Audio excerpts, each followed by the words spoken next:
sales is the most lucrative skill in the world, period. The problem is most sales advice out there today is outdated, cheesy, and can even keep you from getting the deals that can make all the difference in your career.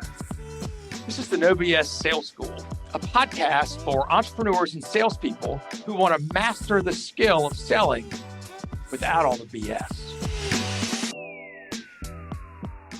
Welcome to the No BS Sales School podcast. I'm your host, Walker McKay. Today, I got a great guest, somebody I've known for, over a year. His name is Doug Lehman.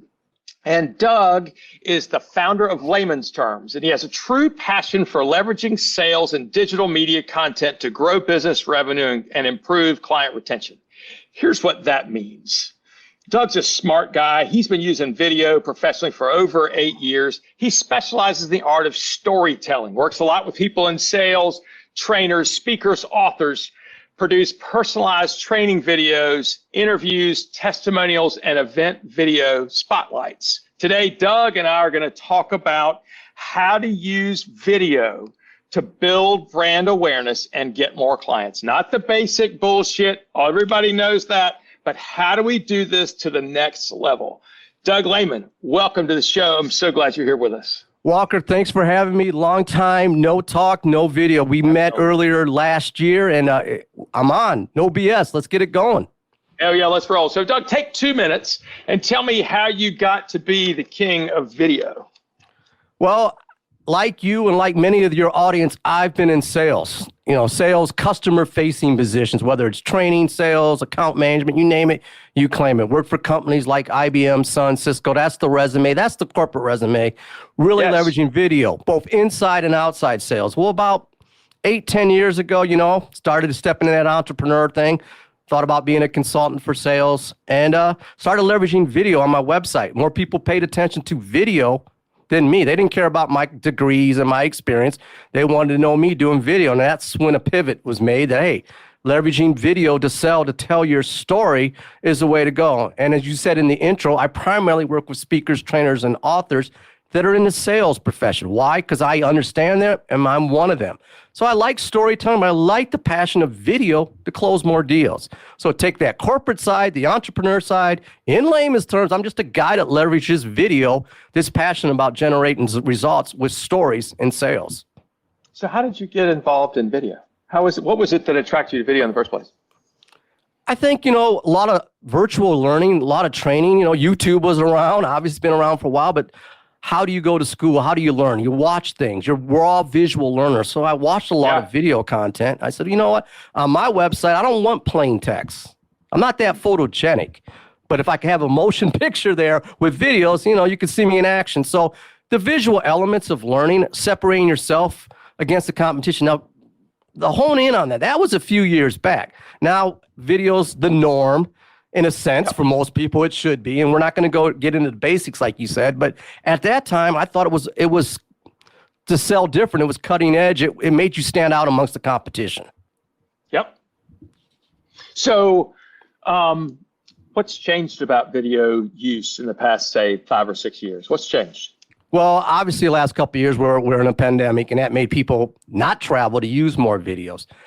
Production value and equipment costs and the tools have gone down. Your cell phone is a Mac Daddy camera to do production, okay? Webcams have gotten better. So the technology's gotten cheaper because you think about 10 years ago, oh my God, video production, it's going to cost me hundreds and thousands of dollars to do. Now people are whipping out their cell phones doing production. The technology has gotten easier. The reach has gotten more, but it's more acceptable now. So one area, technology's changed. The second area is reach. Because of the pandemic, now people are leveraging video with hybrid events, speaking events. Speakers aren't going out on the road. They're leveraging video and conferences. I think we're going to go back to both, where you're speaking to a virtual audience and you're speaking face-to-face. So reach with video has gone up. Technology costs have gone down. And just each and every year, Cisco puts out a stat how much web traffic is going to be on video. And are they 80%, 90%? It changes every year. But the point is, it's not going back as far as production. So what is it that, you mentioned the iPhone, right? And everybody seems to have one of those things. Sometimes I've got some friends who are photographers, and they have really been they've had the hell beat out of them because everybody's got an iPhone now. They can take pretty pictures of buildings or pretty pictures of whatever they're doing. How has everybody's got an iPhone impacted your business? I think for me, it's an added bonus. I had to make the pivot. If they're doing video on their iPhone, hire me to edit. Mm-hmm. So how do I take that video footage from that iPhone to make it look better? Everybody's doing video. Now I say everybody, we're doing a lot more than we did 5 years ago, 5 years prior to that. So yeah, competition-wise, it comes down to the story of the content. What works for you in video may not work for another client. But, to answer your question with a question, it would be more of, there's more video distribution, but there's a lot of shitty, no BS videos out there. Yeah. So how do you take that to the next level? Visual elements, captions, So we talked about this before the show started, was how do you elevate the game in video, right? Because everybody's got the camera, they can turn it on, but that doesn't mean it's good. A lot of it is shit. So how do you help people elevate their game in video? Well, we can go back to video 101, which we're not going to do, have the right camera, right lighting, the whole bit. Yeah. I think the one thing in life in general, whether it's sports, sales, business, you want to learn from some of the best of the best. So you watch and you learn. I use the phrase social watching. I'll go back and watch videos of people that are doing great work. I emulate, I replicate, I duplicate. I learn from the best. So put some time into the craft to watch. Yep. And implement your own style. So one thing is put in the work and practice. And I don't, perfect practice makes perfect, not just practice. But looking at people that are doing video that you emulate. You don't have to copy their style, but look at the elements. I mean, my God, Google University is a great university to learn a lot of video. And YouTube is where you get your degree or whatever hosting site. So my thing is you got to learn, got to watch. I mean, it's not like get the fear over video. We're past that. Take a look at what works, emulate. And that goes from sales and business. Who's killing it out there? We all can learn from somebody. Who is somebody out there right now that's doing great video that you'd recommend people go look up? From a sales perspective, I would say production-wise and just the authentic story is Victor Antonio. He's got an online training academy. He does a lot with video. There's a lot of, I look at the YouTube people out there, Sean Cannell, people like that are doing, they may be talking more video marketing, not in the sales realm, but I'm learning from them. If I can take one or two things away from Roberto Blake's a video marketing guy, if I can learn a few things from those people and spin it to sales, how to set up, because at the end of the day, you want to get their attention because we're competing for time and attention. So how do I attract your attention and less than 15 seconds or whatever, and leveraging video? So what is the, for a marketing video, for us, for a sales video, how long should a sales, like a prospect video last? What's the longest it should be? Yeah, and I use it depends with a question, but how long does that video keep that particular person engaged? How long does it take does that video keep that person engaged? Number two, is it relevant to them and does it resonate with them? You can talk over somebody's head, they're going to tune you out. If you don't bring any insight or value, you're done. You don't get their attention. So, I don't want to put a minute, 30, but I saw this quote. As long as your client or the viewer is engaged, let alone can they comprehend what you're saying in layman's terms. Yeah, right. Or what you're saying and what you're showing. I can't comprehend it. I'm tuning out. It doesn't matter, right? It doesn't matter. Yeah. How short it is or long it is. So if somebody's putting out, what is it that those folks are doing? I'm sorry, but for like a prospecting message, a one-off, you want to keep it short to the point with bullet points. So shorter is better in that regards. But I didn't mean it could take you off that. But if general prospecting, short is better. But there is a need for long-form video. Oh, of course. Yeah. Mm-hmm. I've used both in my business. A lot of my marketing stuff is short form, and a lot of the training stuff obviously is longer form. Sure. So what is it then? How important is crisp, I'm going to call it, let's just say extremely good video editing versus kick-ass content, mediocre editing? And then you've got mediocre content, kick-ass editing. Do you have an opinion of which is better or worse? All of the above and then some. And what I mean by that, you definitely want to have good content, But if I can't see it right and it doesn't look good, I'm tuning out with poor audio quality. Audio is the depth of video if you don't have audio. But as we get more and more video in sales, it's like when you're doing discovery questions, when you're out there targeting a client, you want to bring insight in that video. So how do I get my attention? So it's a combination of both. It doesn't have to be a Hollywood production. You don't have to have 5 different camera angles and paid actors and everything. You can have all that, but if the message sucks and it doesn't connect with people, it doesn't really matter. At the same time, we're kind of past the phase of, hey, I'm on a selfie and hey, hello, whoa, and I have no message. Yeah. Hey, so there's that extreme. You know, everybody. That thing is keep it authentic with the video. Yeah, keep it authentic to a certain extent.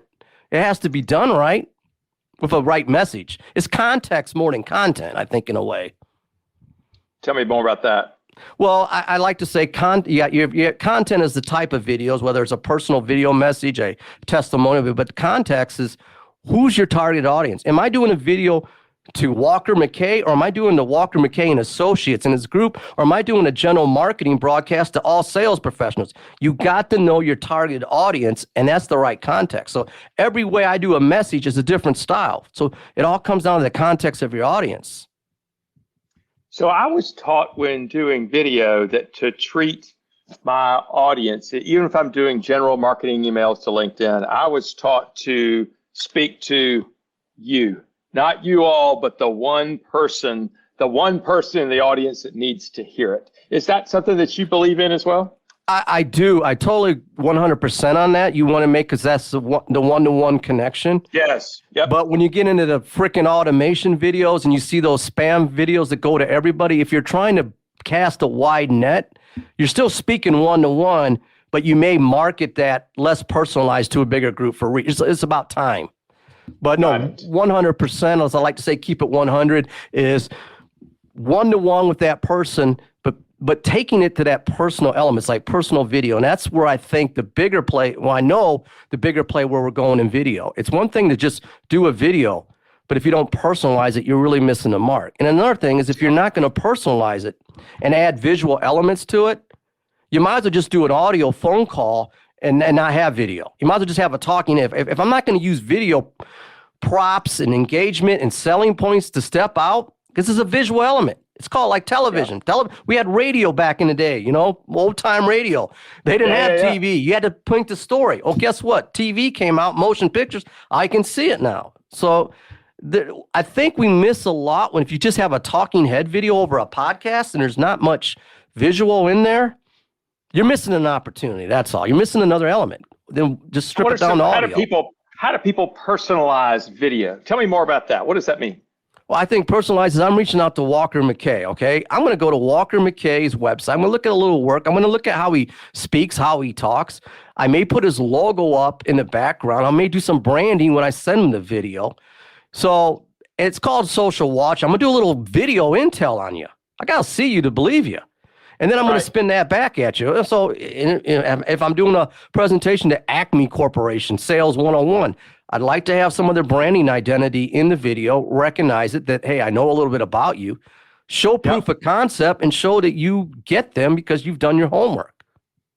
So I would put your visual elements. I'd probably go a little deeper into. It's not really necessarily stalking. I'm just going to look at who you are and what they do. Yeah. And I believe your audience would appreciate that, or your customers. So dumb old me, that's a lot like you might do before a prospecting call anyway, right? We're just doing it for video. No, absolutely. I call it social watching. Talk over social watching. Do some intel. Social listening. You hear that for social selling, digital selling? Social watching. Write it down. That's another way of looking at it. It seems to happen all the time and more all the time. So what's the hardest thing you have to overcome when you're talking to people about what you do? I think you get I don't do video. I don't want to look good on camera. It costs too much money. We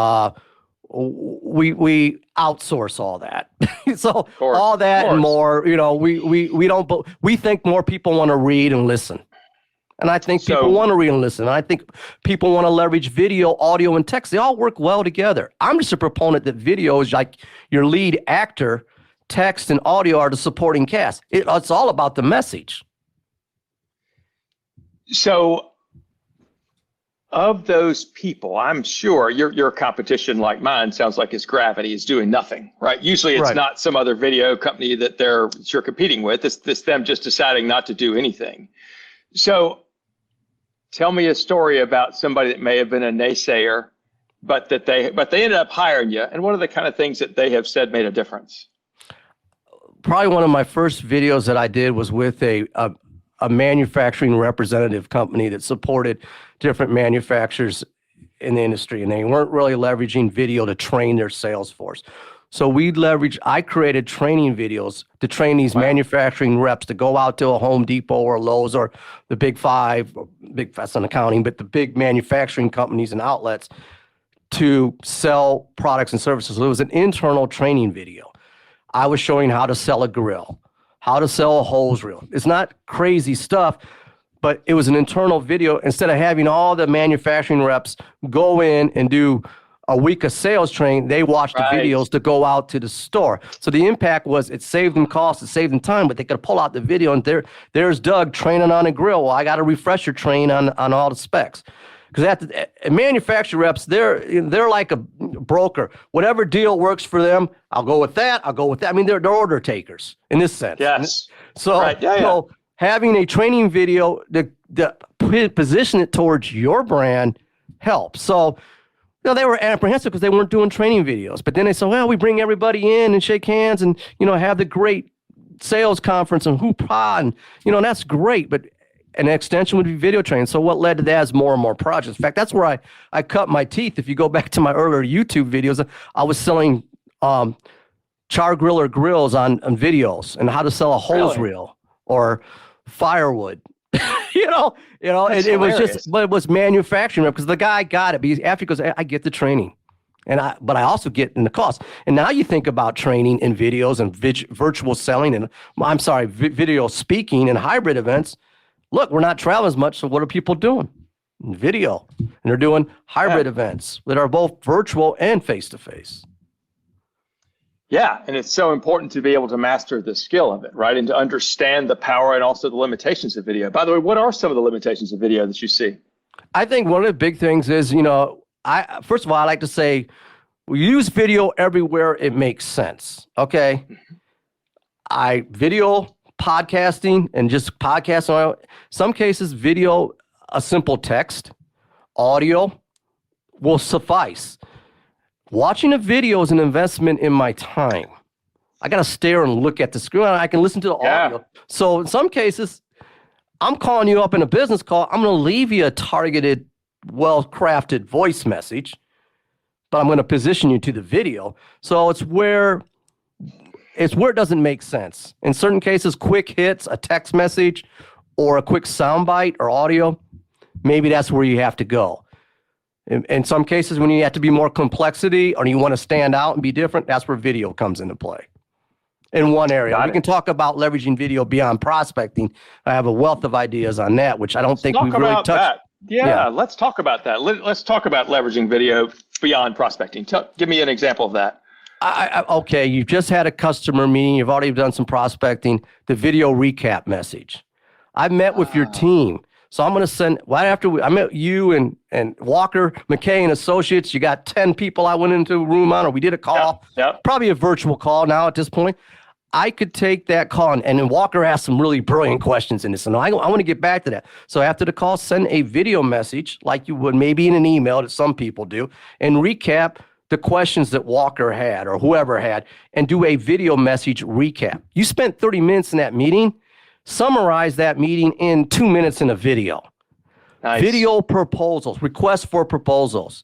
Target the proposal and leverage that with video. These are all beyond prospecting. But my favorite area is user-generated content for video. Who's your best customer? Tell me about that. Well, who's your best sales force out there, Walker? It's going to be my existing customer. If not me, then my existing customers, right? They can sure touch more people than I do, yes. Exactly. You know where I'm going with this. So having your existing customers do case studies and testimonials, great. Put them on your website. Having them do video on your behalf to visualize and recognize what you do is powerful. So having them, it takes back on the production costs because they're doing the heavy lifting. So user-generated content with case studies and testimonials. The other type of videos would be, as I mentioned before, follow-up calls from meetings. What about serviceability means? I got you on staff. I got you on as a client right now. We've done the deal. The ink is dry. You're a customer. Keeping that customer retained with updated new features and offerings, service train, onboarding videos. Reaching out, hey, you've gone dormant on me. You haven't done anything with me in a while. A simple video to reconnect. Serviceability videos, user-generated content, and a simple, hey, how are you doing? How the hell is going on? What is going on with you? How can I help? So these are all different ways to leverage video beyond the sale, because when the sale is done, it's just another step to the next sale, hopefully. Yeah, so it is a way to definitely differentiate yourself. You also talked about the power of storytelling and how that is so important. Tell me more about the storytelling aspect of the video. I think the standpoint of storytelling falls back to knowing your clients. And I hate that word, sell with value, because what the hell is value unless you know what value is in the mind of the salesperson? Right. So value maybe for you would be, I solved your problem. Value might be, I gave you something that you didn't think about. Hopefully I'm bringing some value on this interview here, but bringing something that's insightful, and that can go in the form of a story. So if I tell a story that's relatable to Walker in his industry, that resonates more to me just throwing a bunch of numbers at you. But I think the story has to come back from insight, not the word value, but what the insight means to the audience. You know what's worse than a story, though? Not having a story, a bad story. You got to do story. So storytelling. Yeah, okay. You've been around the guy or gal or whoever that tells a story that doesn't make any sense. And you're like, I'm waiting for the end, or the joke teller that's got the long joke. It's like, you go, hey, Larry, is this a long story or a short story? It's funny. So anyway, the point is the story's got to resonate with your audience. And a story could be relatable. If I'm talking in somebody in the manufacturing industry and let's say trucking supplies, I'm really reaching here. I've never sold into that. But having a relative customer in that same industry that's relatable, that they can conceive the same story. That's a story to me. Just telling about, the hero story. Hey, we were here, we worked with Doug, and now we're great. Those are good too. Those are those motivational things. But give me a story in my industry that resonates. And I say the same thing with case studies and testimonials. If you work with if you sell and market to a lot of different industries out there, on your website, I would recommend strongly having a case study and video testimony for each and every industry that you sell to. Manufacturing, healthcare, business professional services, whatever the case is, if you sell in all those, have relatable stories and video for each and every industry. So you're really talking about having people modernize, obviously, which I think we need to do, our websites, every place that somebody can go find us, have some kind of valuable video out there that somebody can click on, because that can give them more of a feel of who you are. At 100%. Said it right on the point. Having something that's relatable, that's relevant. And that takes a little time. That takes some personalization, and you got to dig deep. Yeah, you do. What about, because I think one of the things you and I talked about too was having your clients create a video for a prospect, like a specific prospect. Do you ever have that happen? Or like a testimonial or a client? Yeah. And with that, and there's twofold that. You want them to be real, authentic, have value. Say that word again. But you also kind of want to paint the picture for them, because how do you get somebody to do a video testimony on your behalf? You got to earn the right first. Yes. If I say, hey, Walker, can you do it? If you approach me and say, Doug, I'd like to do a testimonial for you. Okay, green light, let's go. Yeah. But if I haven't earned the right, I'm not going to get that. And then you want to, I'll say coach them. You don't want to, but you want to help them out with a few talking points. Sure. Because the art of a testimonial would be, like you just defined this, if I see a testimonial for your company and I'm looking to do that, and I'm seeing a like-minded company giving you a testimony, I want to be able to resonate with that. Let's say I'm in the same boat that other client was that's using you. It's got to be relatable. And what was the end result? Now we go back to the hero story. We used Walker. We were struggling down in the dumps, our revenue, we were, everything. And then the hero came and everything got better. And I highly recommend working with Walker McKay and Associates. Yep. I keep bringing up Associates. But the point is, but it's got to be identifiable without being cheesy. And then you want to tie it down with qualitative and quantitative information. Our sales numbers were this. After the hero came on, they've increased by this. We recommend this. So there's got to be substance in it. Can't be all just fluff and big words. Hey, things were great working with them. Yeah. It's funny. I believe we really do have to coach our clients on that kind of stuff. I think we need to, when I'm getting my clients to do a testimonial or to call somebody on my behalf, I might say, tell me something. What would you say to them? And all of a sudden you'll hear silence because they're like, shit, I didn't think about that. Then you say, well, and say, well, what do you think it would sound like? And they might start and they'll stumble because they're not thinking about it. And I might say, could you say this? Could you say that? Is that stuff true?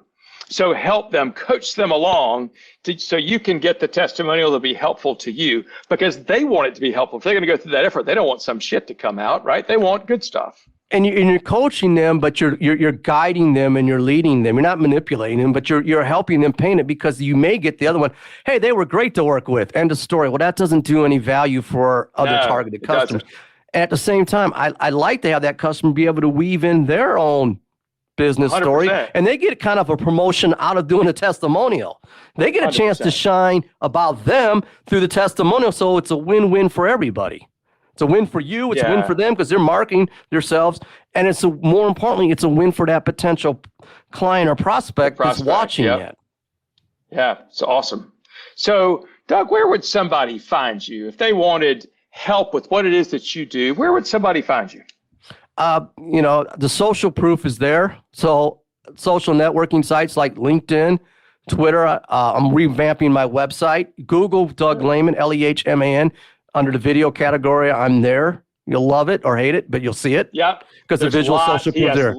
Yeah. He has lots and lots of videos that Doug has done a tremendous job. Doug and I are both involved with something called the Sales Experts channel, and Doug was in charge of all the video for that, and he did a beautiful job, and he's now retained by different sales conferences and things like that. So if you're a company that wants to, or an individual speaker or an author that wants to learn more about how can I use video to promote myself, how can I use video beyond prospecting but to go next level, I highly recommend Doug. So on the social networks, Doug Lehman, how about email or website, something like that?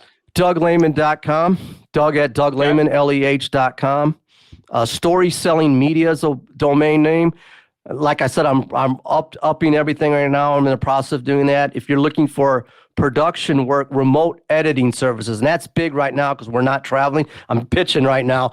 That's kind of my jam right now. So you're at a conference, you're leveraging long video calls, and you need somebody to chop it up into video marketing pieces. I'm your guy in layman's terms.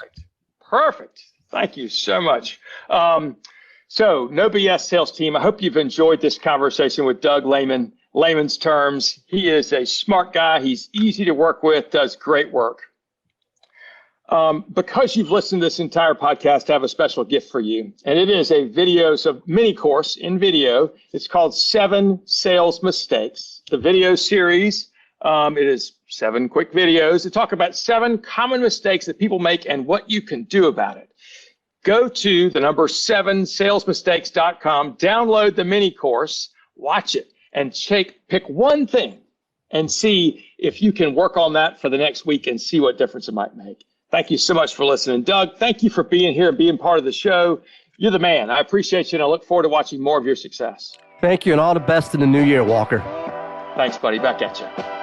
Thanks for listening to the No BS Sales School podcast. If you haven't already, please take 1 minute to write a quick review for the show.